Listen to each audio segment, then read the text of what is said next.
Previously in Uncommon, Book 1 in the Chronicles of the Common series, Eva and Izzy formulated their plan to escape Vatis Razana and go to the space station at Lana, and the only way to get there is to travel through a guarded portal not a single person has ever used.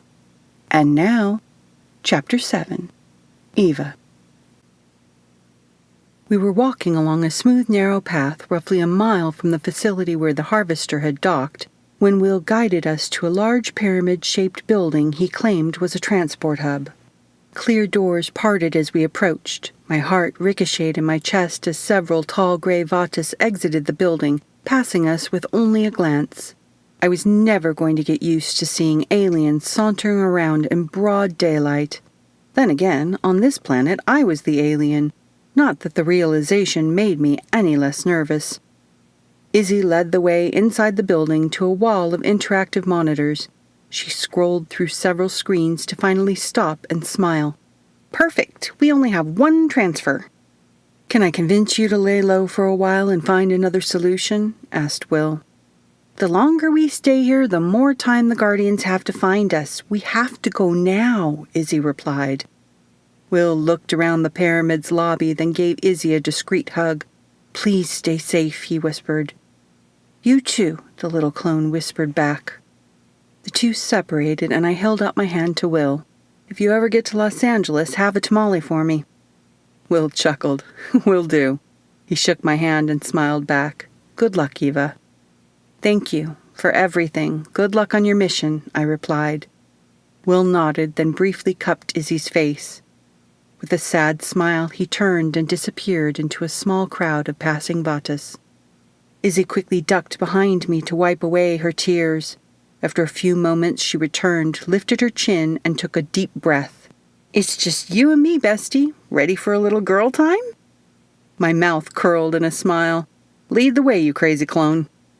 We crossed the main lobby of the pyramid to exit down a long hall with shorter dead-end halls connecting every few feet. Izzy guided us down one of the small halls, and I noticed the dead end was in fact lined with clear glass doors containing alcoves beyond each door. We stepped inside one of the alcoves, which abruptly began to descend into the floor. "We're going to the transport platform for our first train. Remember, stay with me at all times and follow my lead," Izzy whispered. "Do we need tickets?" I asked. "No. Everything is provided," she answered. "The Vatis don't have currency, and travel between planets isn't restricted." The glass doors opened onto a large, sterile platform that resembled a subway station. The station was unlike anything I have ever seen. Every inch of the platform was as spotless as a hospital. There wasn't an ounce of dirt, graffiti, or litter anywhere. Gray Vatis and a handful of human clones stood in orderly single-file lines within narrow markers on the ground. They looked as if they were waiting to be seated on an amusement park ride, but without the amusement. Izzy led us to one of the lines and stopped to wait. Each Vatis quietly stood, looking straight ahead, with comfortable space between each of their lean gray bodies. There were no conversations. No one impatiently looked down the tracks for the train. No one bent their heads to scroll through social media on a phone. Not a single Vatis strayed from between their markers. "This isn't Stepford creepy at all." I resisted the urge to shake off the discomfort. After silently speeding through the underground platform, a wide glass-topped train came to an abrupt halt. Doors slid open and the lines quietly marched onto the train. I stared into Izzy's wild hair as I followed her to the first set of available seats. We stowed our bags beneath the seats, then sat back patiently waiting for the train to depart. A gray Vatis took the empty spot to my left. My heart leapt in my chest, and my instinct was to lean away, run, and maybe even scream a little. This was the closest I had been to a gray alien, and after a few moments of calming my pulse, I found myself dying to turn my head and investigate. Based on the nearly robotic clone behavior of the rest of the train's passengers, it was obvious that would be far too revealing. So I resisted the urge, just barely. The train was roughly half full, with all riders politely seated in 2 rows flanking a central aisle. The train doors closed without ceremony. I half expected an announcement to remind passengers to remain seated or advise the time to our next destination, but nothing came. The train bolted from the platform and into the tube of underground tracks, plunging its passengers into darkness. I was grateful to whatever Vatas technology saved us from whiplash, but found myself slightly disappointed in the calm ride. I'm not generally afraid of the dark. Nevertheless, I began to grow uneasy as the stuffy train continued along its blackened path, which might have something to do with being on a train filled with alien clones. I absently clung to the hope the glass top was a sign we would have a view eventually, something to help distract me from the fact that I was sitting next to an alien, but nothing appeared in sight. Trying to relax into my seat while still maintaining the formal posture I had seen from the other Vatas was worse than holding a yoga position with no end in sight. I closed my eyes, letting my other senses take over. The air inside the train was stuffy and still. Not even the slightest breeze could be detected. The atmosphere was neither warm nor cool. It was a manufactured environment of perfection. The train was contained stillness and motion. The only scent I could make out was from the bag beneath my feet, which held the barest hint of the purple berry fields. I expected smells of earth trains, the mingling odors of fuel, food, perspiration, colognes, and depending on the city, stale smoke or urine. The train held none of those scents. It also did not produce the familiar sound of wheels over tracks. Only the soft breathing of the passengers could be heard. A gentle bump at my elbow encouraged me to open my eyes. Our surroundings were beginning to illuminate as we approached the tunnel's end.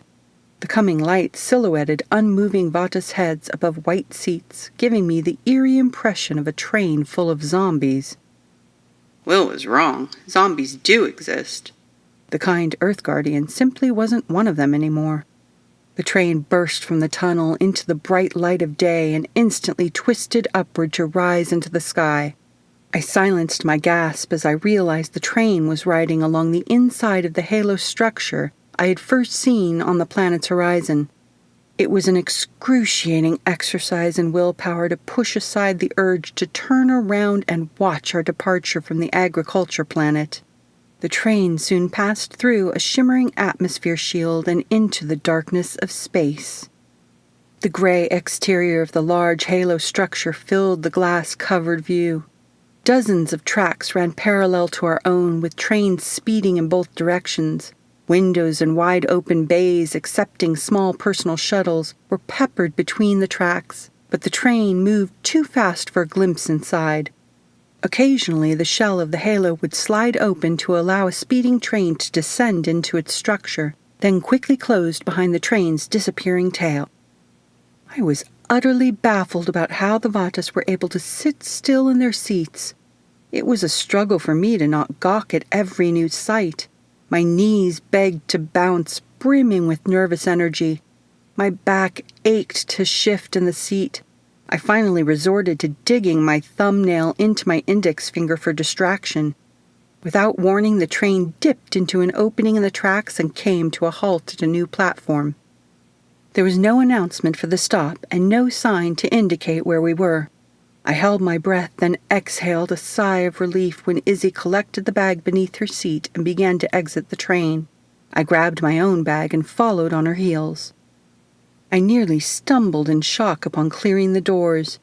The wide platform opened into a populated pedestrian thoroughfare filled with hundreds of gray Vatas. Here and there a human clone would break through the dozens of gray bodies only to disappear back into a sea of gray. The Vatas briskly moved in organized lanes of traffic intent on their destinations. Like a colony of ants, they followed an unspoken code of coordinated movement. The tension in my shoulders tightened at the sight of such tempered conformity. Izzy merged into a lane of gray bodies, and I slipped into the column 2 Vatas behind. Nerves rattled in my chest at the slight division between our ranks, and I ground my teeth. My foot caught on absolutely nothing at all, and I tripped, catching myself just before I would have tumbled into the Vatas in front of me. A few heads turned curiously to observe my blunder. I pulled my spine straight and intently continued to follow my column of zombie vatas, which seemed to be enough to convince the distracted vatas that I wasn't as out of place as my clumsy misstep implied. A mercifully short while later, Izzy turned to the left and merged into a new lane of bodies. I squeezed directly behind Izzy, closing the distance between us. My companion exited the trail of vatas and strode onto a new platform with a train already docked at the station. We entered our second glass train, which was filled to capacity but for 2 seats in the last row near the door. Sliding my bag beneath the seat, I let out a breath of relief to be out of the anthill and back on a zombie train. If I had fallen flat on my face, which I have been known to do from time to time, all would have been lost. From that little glimpse of the vatas, it was clear the clones were not the type of species to make such mistakes. Grateful Izzy was once again by my side, I snuck a glance to my companion. Although the woman had begun to grow on me, I still wasn't entirely positive she could be trusted. Regardless, one fact was perfectly clear. There was no way I could have navigated this foreign system without her guidance. Like it or not, I needed Izzy if I wanted to survive. Our second train ride was considerably longer than the first. My fidgeting fingers and toes had declared that I officially did not have what it takes to be a vatas. I ached all over, and a new position was soon in order. The absolute worst torture of all was the knowledge that we were in actual space, and all I could see were the backs of gray alien heads. The planet of never-ending cities was quickly approaching, and if I wanted a look into space, it had to be soon. After pulling myself back from the edge of curiosity one too many times for human nature to allow, I finally gave in. Screw it. I raised my head to look through the ceiling of the train. Holy crap, I'm really in space! I gave myself 10 seconds to memorize the view of the 3 connected planets of green and blue, brown and white, and the last of gray industrialization and bright city lights. The massive halo connecting the 3 planets gleamed from the small sun blazing in the distance. Inside the halo, hundreds of shuttles traveled from planet to planet in a beautifully choreographed triangle of traffic dancing across the blackness of space. It was breathtaking. Izzy kicked my leg, and I bid one last look, then returned to my imitation of the living dead. When the train finally breached the planet's atmosphere, several of the tracks sank into the halo structure, while others spun off to cruise over the surface of the planet. Tall skyscrapers in every shade of silver and gray crowded the landscape. It was a spectacular sight of various shapes and forms amid an utter void of color. Instead of following the halo into the side of the planet, our train spiraled off the structure, then darted between a row of buildings. We plunged below the skyline to eventually even out above a ground-level pedestrian path and reduced our speed. Above the train ran another set of tracks with smaller and faster trains. Above those tracks, small personal shuttles formed a 2-lane sky road. Out of the corner of my eye, I noticed grass and empty park benches lining the sides of the pedestrian path below. Few vatas seemed to be using the lovely walkway, and none rested on a bench or walked on the grass. The train came to a stop at an intersection and opened its doors. The 2 vatas in the row across from us rose to leave. There was an efficient exchange of passengers, then the doors closed and the train resumed its course. As we progressed farther away from the halo, the population steadily increased, buildings grew taller, and the stops became more frequent. The only splashes of color against the monochromatic landscape were the odd billboards projected onto the sides of the buildings. The signs rotated between English and a strange language that looked more like Morse code than actual letters and words. To our left, an advertisement read, "Welcome to Artha. Visit your local pharmacy station for the latest long-acting emotion suppressant. A peaceful mind is a productive mind." That must be a booming business. The train came to another stop next to a billboard featuring rotating images of an ocean, leaves, and happy human children. Beneath were the words, "Observe, record, protect." The remaining passengers sitting next to us exited the train, leaving Izzy and me alone in the last row. The train resumed its course, and I nearly chuckled at the propaganda on the next projection. Having difficulty with productivity? Are you struggling to maintain results? Visit the Artha cloning labs and return to the Vatus you deserve. Great. They're drug-dependent living dead with perfectionist insecurities, just what the universe needs. I wondered how they were able to respect the lives they proclaimed to protect when they couldn't respect their own. It was no wonder Izzy joined a rebellion. My skin crawled at the prospect of living years in this society. Only after a few hours I was ready to leave and never look back. The Vatus world was undeniably stunning. Some of the skyscrapers towered ominously with simple bullet shapes. Others appeared more playful, with twists, odd angles, and gravity-defying ledges, speaking to their expertise in engineering. The roads were well maintained, the grasses were evenly cut, and every surface gleamed with pristine care. It was a futuristic dream world, and it gave me the chills. Nothing should be this perfect. I missed my perfectly imperfect world. I craved to see a carelessly discarded piece of trash, or a window slightly streaked with dust. Even a single blade of grass just slightly taller than the rest would be a comfort. Something to prove cold perfection was impossible. The reality was that the imperfection in the Vatus world was the absolute perfection.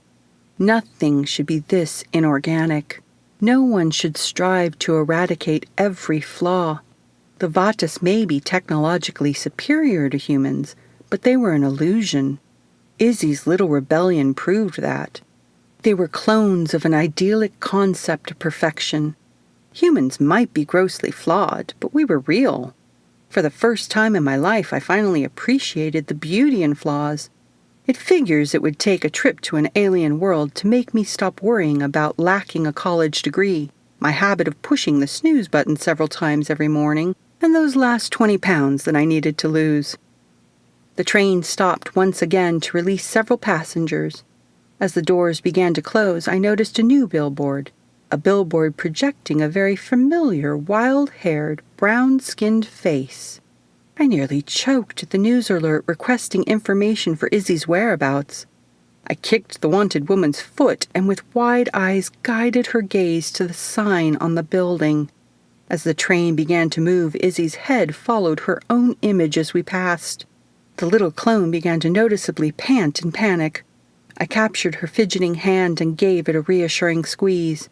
Izzy returned the squeeze and succeeded in calming her breathing. After moving her feet to straddle the bundle beneath her seat, she slowly inched the bag out of its hiding place, and I followed her lead.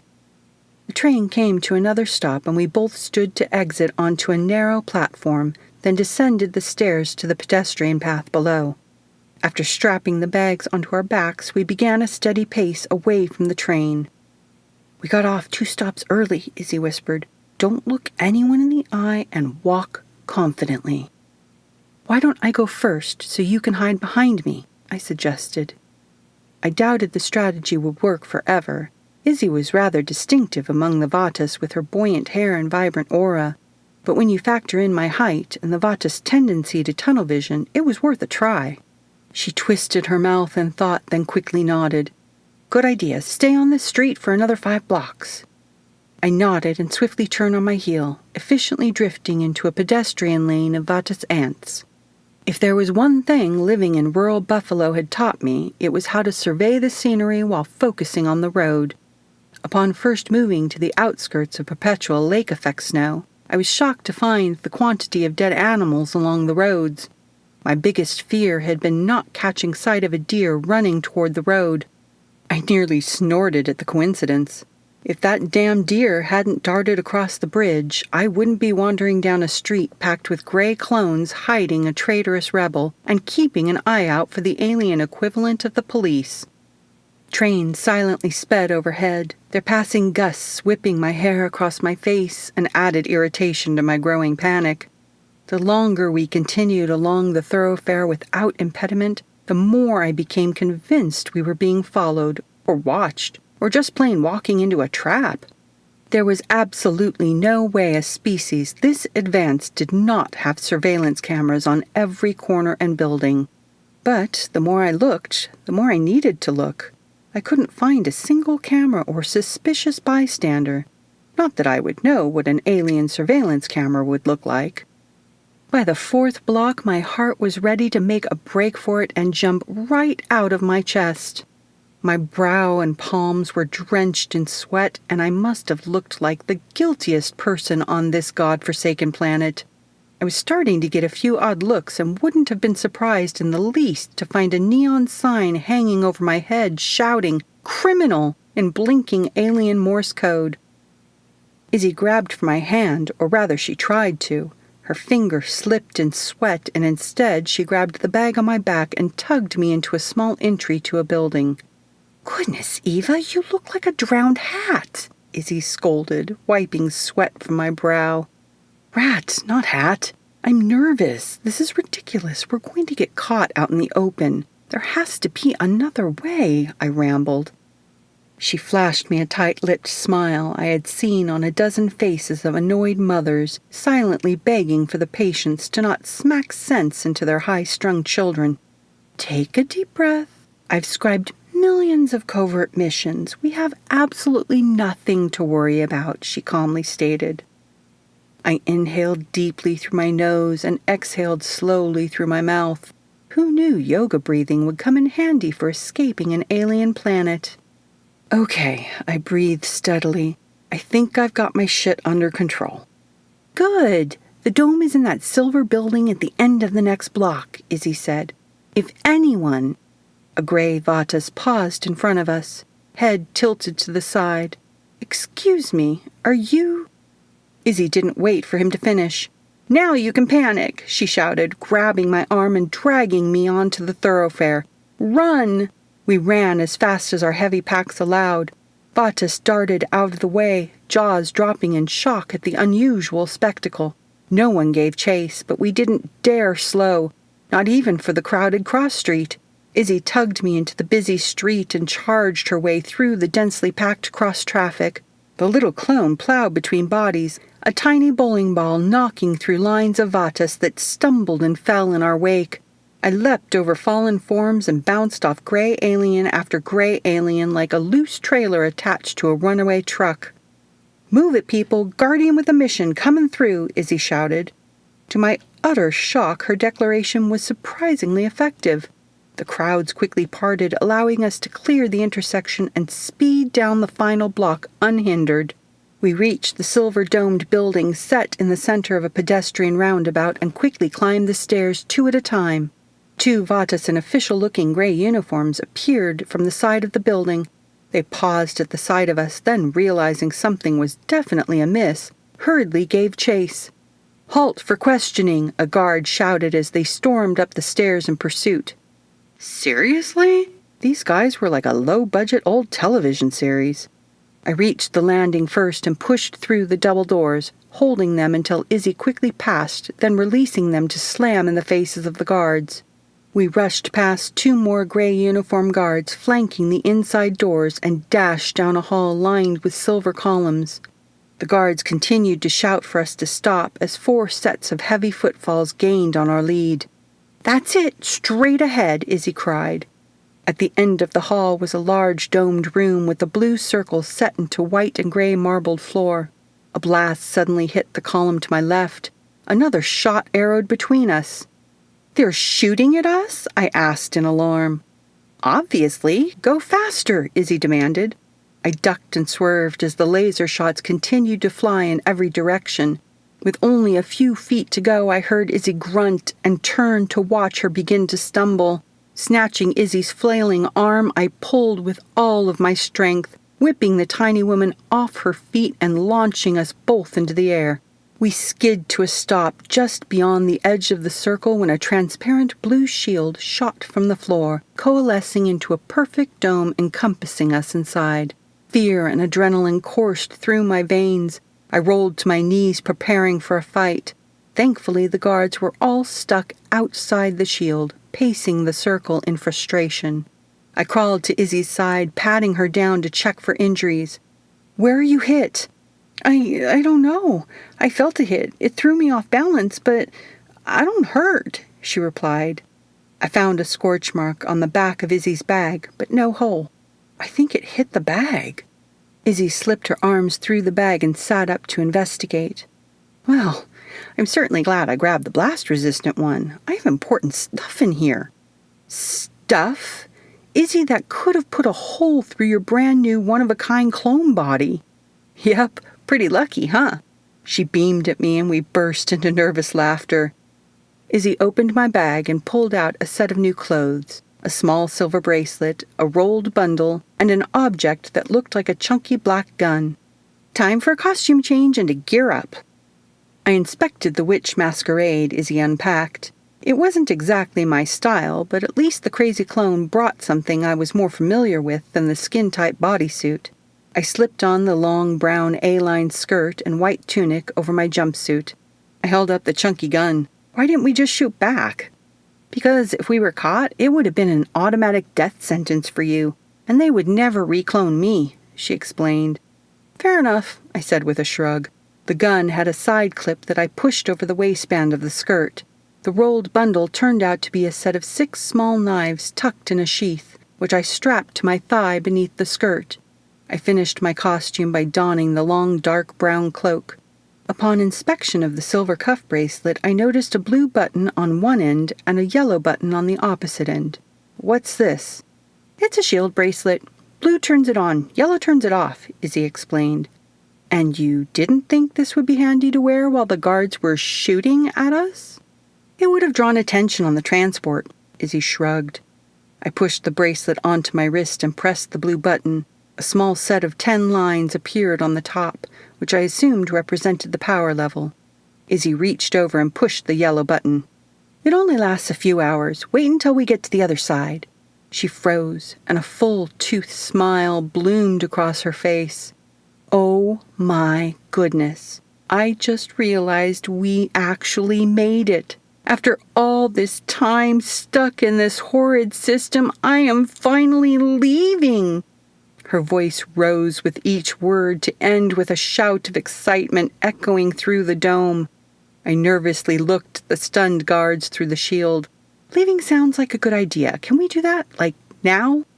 "They can't get to us. The shield will hold until we've gone through the portal." I walked to the edge of the transparent blue dome and gently tapped a finger against the shield. Tingles of electricity vibrated through my finger, and ripples extended across the surface from the point I'd touched. The shield was smooth as glass and covered with an invisible veneer of charged energy. "If no one ever uses the portal, why does it exist? And why this shield?" I asked, sending electric ripples across the blue shield. "It's all about appearances. Our leaders conceded to allow a portal to Atlanta, so the Common and the Vatas believed in the illusion of freedom. All primary portals to Atlanta have shields in place to protect any refugees who are trying to escape an oppressive system. But they never really thought any of us would use it, especially not once the Naraki took over the terminal on Atlanta," Izzy explained. "The Vatas are basically a bunch of cowardly penguins." "Huh?" I asked, then realized her blunder. "You mean chickens?" "Whatever," she absently replied. I startled when a guard suddenly appeared mere inches from my face. His gray head twitched and he slowly blinked. From the opposite side of the shield, he impotently glared at me with such intensity I instinctually took a step back. The side of his mouth crookedly formed an unexpected grin. "There's no escape," he said. His muffled voice seemed to penetrate the shield and sink directly into my ears.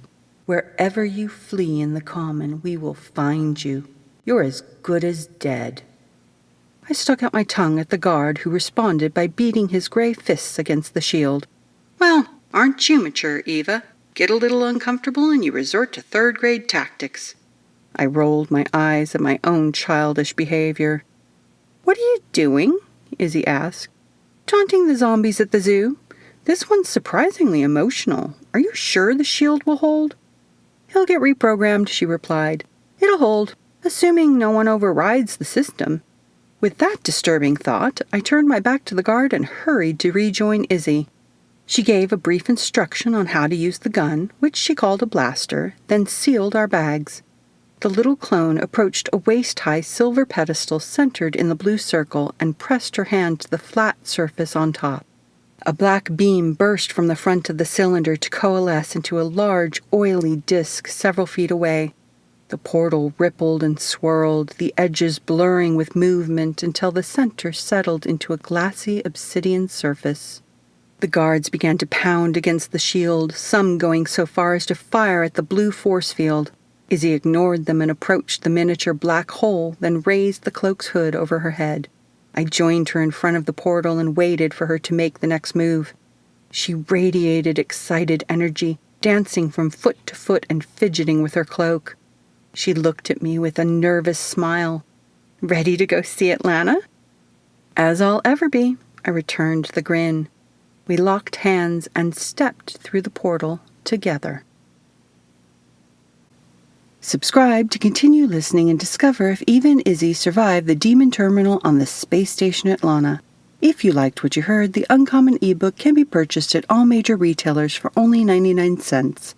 Thank you for listening.